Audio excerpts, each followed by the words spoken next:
Trigonometriyani bilmayapsizmi? Sinus, kosinus, tangens va kotangensni nimaligini hali ham tushunmayapsizmi? Yaqinroq keling, men buni oson usulda tushuntiraman. Bu koordinata sistemasi. Bu esa markazi koordinata boshida bo'lgan va radiusi 1 ga teng bo'lgan aylana.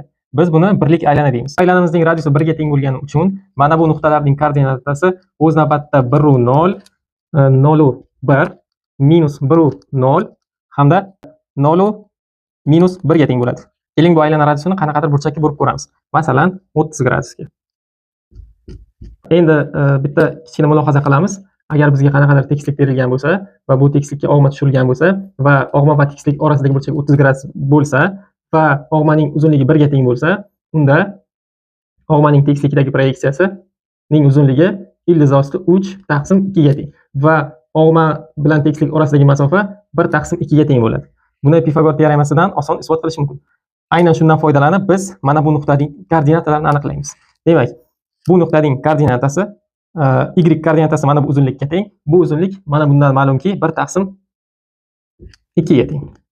Va mana bu nuqtadan bu nuqtagacha bo'lgan masofa ildiz osti 3 taqsim 2 ga teng. Demak, bu nuqtaning koordinatasi ildiz osti 3 taqsim 2 va 1 taqsim 2 ga teng. Biz aylana radiusini qanaqadir burchakka bursak, aylana radiusi va aylana kesishgan nuqtaning koordinatalarini sinus va kosinus deb ataymiz. Ya'ni nuqtaning x koordinatasi bizda kosinus deyiladi, y koordinatasi sinus deyiladi.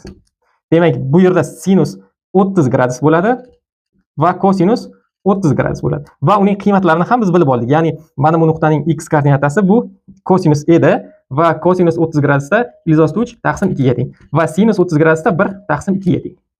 Sinus kosinusni tushundik. Tangens nima degani? Tangens bu nisbat. Qanaqa nisbat? Sinusning kosinusga nisbati.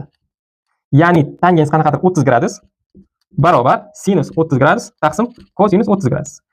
Va sinus 30 va kosinus 30 graduslarning qiymatini bilamiz. Sinus 30 gradus 1 taqsim 2 ga teng, kosinus 30 esa ildiz osti 3 taqsim 2 ga teng. Ikkalani qisqartiradigan bo'lsak, bizda 1 taqsim ildiz osti 3 qoladi. Demak, tangens 30 gradus bu 1 taqsim ildiz osti 3 ga teng. Kotangens nima? Kotangens bu tangensning teskarisi, ya'ni